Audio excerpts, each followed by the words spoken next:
A duck spends a great amount of time designing and building their nest. After all, they will spend plenty of hours in that nest and want to be comfortable. People with inclusion body myositis may need to consider the same when building a nest for their future.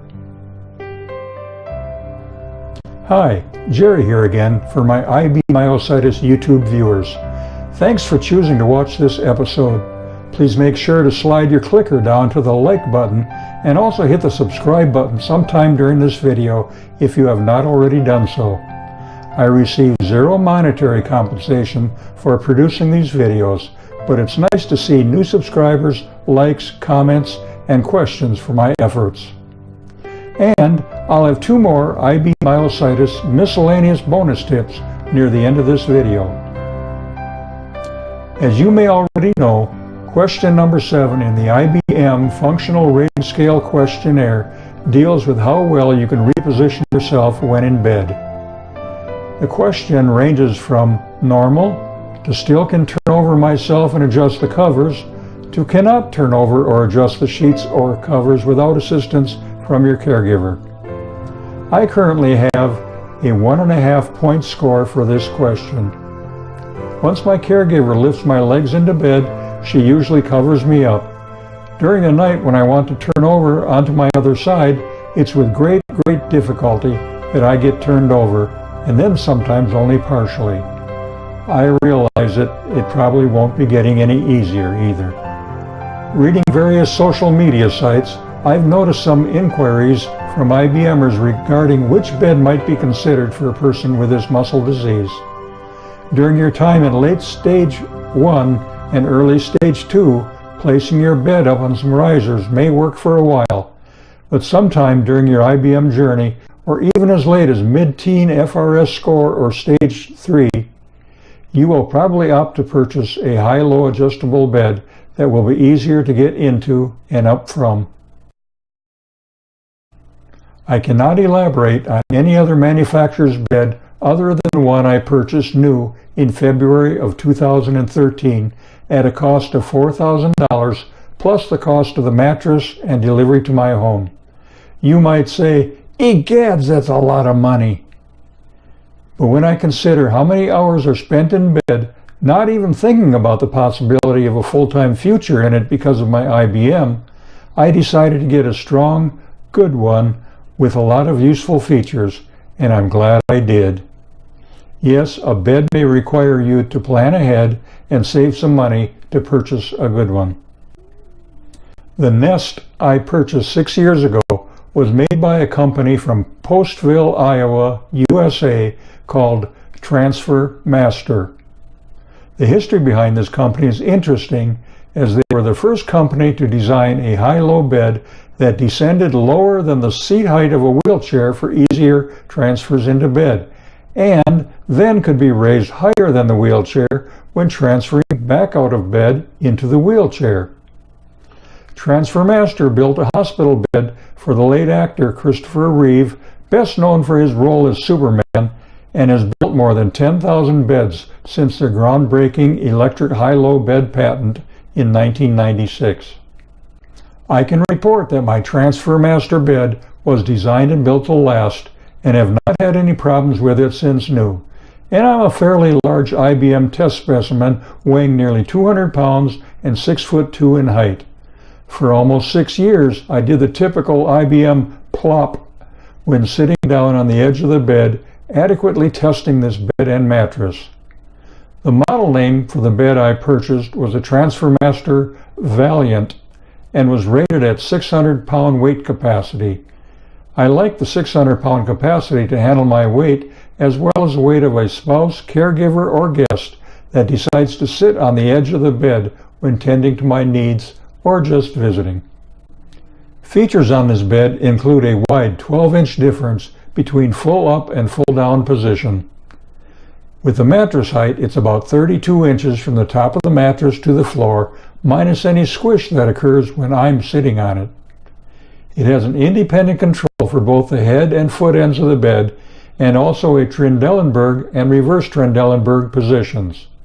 If the term Trendelenburg is a new term for you, It's a word that identifies a position where the entire bed can be positioned so the foot end of the bed can be raised above the head end of the bed. In the reverse Trendelenburg position, the entire bed can be angled with the head above the feet. So, in 2013, my IBM required me to consider a high-low bed.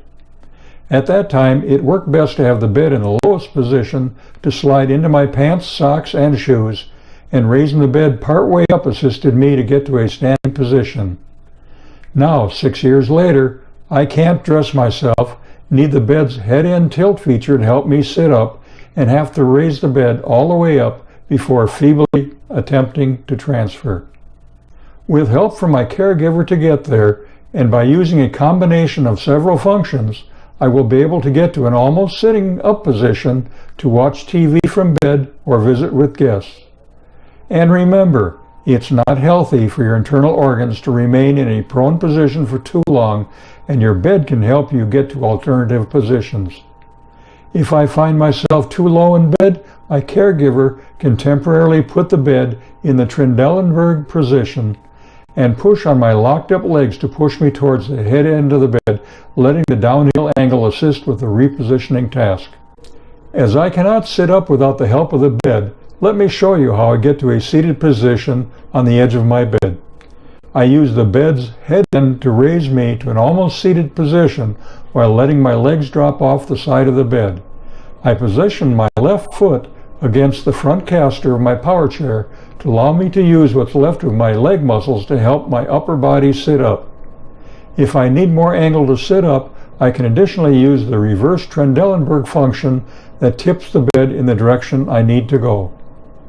After putting the head end flat, I grab the side rail to guide myself onto my locked up legs and so carefully pivot to be able to sit down on my power chair.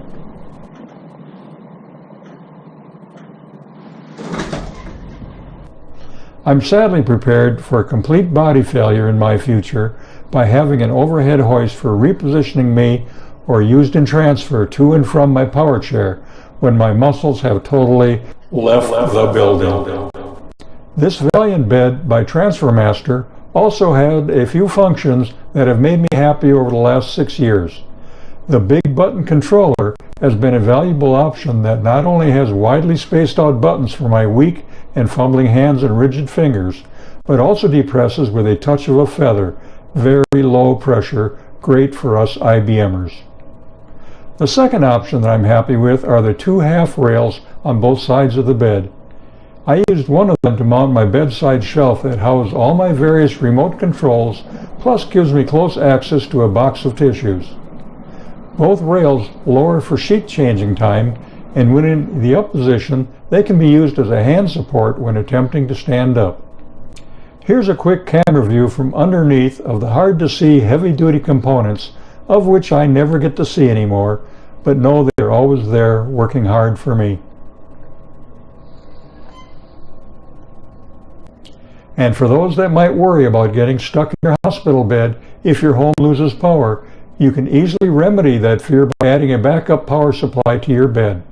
I've used that feature once a few years ago when a storm knocked out our neighborhood's electrical power, and after being woke up by a clap of thunder, guess what?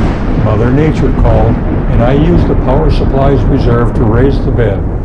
Glad I had lights on my power chair to guide me to the bathroom. Looking at today's TransferMaster website, I noticed they have since released a new model they call the New Valiant that has a lighter 300-pound weight capacity compared to the Valiant HD 600-pound capacity bed that has about a 20% higher price tag. The New Valiant still has a 12-inch range between the low and high position, up to a full 24 inches above the floor, not including the height of the mattress installed on it. A good mattress is key to a bed for IBMers too. Many IBMers complain that a soft mattress is very difficult to turn over on, and other IBMers state they have experienced that a firmer mattress is easier to turn their bodies on. I chose a firm mattress 6 years ago, and it has held up well. Even the sidewall that I'm constantly abusing with my IBM plops has maintained good profile support. Although turning over in bed is becoming more and more difficult, I doubt if I'd be able to do it all if I had a softer mattress top. Regardless of your mattress feel preference, you better think about your IBM future. Perhaps a removable mattress topper installed on a firmer mattress can be used now and later removed when turning difficulties arrive. TransferMaster has a firmer 6-inch mattress that they claim has extra firm edges that I personally think is important for IBMers. If your adjustable bed supplier doesn't have a mattress you like, purchase one locally that you do like, but make sure it's suitable for an adjustable bed. Your current mattress may even work out for you on the adjustable frame too. There are many different types of high-low beds available on the market today. I can only express my thoughts about the one I have experience with. What I can recommend to you is that you think well into your possible IBM future. Talk to some Stage 3 IBMers about bed functions, height, and accessories that perhaps some adjustable beds may not offer and you will wish you had. I have heard from some IBMers advising getting a bed wider than a twin size, as in Stage 2 and 3 you will require additional space to get turned over. I agree with that opinion. Please also remember that as your IBM progresses deep into that third stage, your time in bed might be increasing exponentially, so choose wisely. Do you really want to purchase another bed again in another few years? Some IBMers may opt to go the used hospital bed route. Check your local Craigslist for any hospital type or adjustable beds available in your community, and check at the local medical equipment closet. Be careful that the bed you select has the most important feature, the high-low capability, and that they are fully electric. You don't want to add to your caregiver's burden by getting a manual or crank adjustable bed. And take note that not all beds advertised at adjustable may include the high-low feature that an IBM requires. Remembering our veterans in the IBM community, if registered with a VA, they should definitely check with them before purchasing an adjustable bed. Now for those bonus tips. IBMers often feel cold because one of the functions of skeletal muscles is to generate heat. When atrophy robs us of our muscle mass, it also removes some heat generation and I suppose some insulation. To combat the nighttime chills, I purchased a heated mattress pad for my bed a few years ago. One of the challenges we discovered was a way to keep the hospital mattress pad cords away from the moving parts of my hospital bed that bend in several places, and to keep the floor clear of wire that are hard to clean around. My wife and I studied the situation and placed adhesive Velcro patches along the edge of the mattress from the foot end to almost the head end to secure the cables leading to the pad controller. 2 years of uninterrupted service from this mattress pad and our cable routing, even with the constant flexing of the mattress, shows we found a good solution. We really appreciate the mattress pads being off the floor whenever our sit-to-stand legs roll under the bed without running over any cables. That's our #1 bonus tip for this episode, Velcro.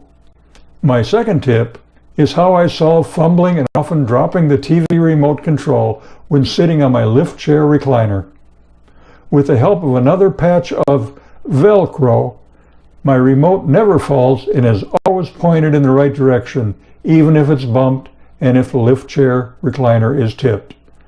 Just as duct tape is useful for so many things by the ordinary person, Velcro has become this IBMer's best friend. Well, episode number 19 is in the books now. I hope you enjoy the information I share with you based on my experience since I was diagnosed with IBM in 2007. Remember to hit that like button and subscribe, and click on the bell to be reminded when a new IBM Myositis video is released. A duck paddles like hell underwater to get anywhere that usually can't be seen above the water, like many IBMers. Until next time, keep building that nest for your IBM future. Stay strong, my friends.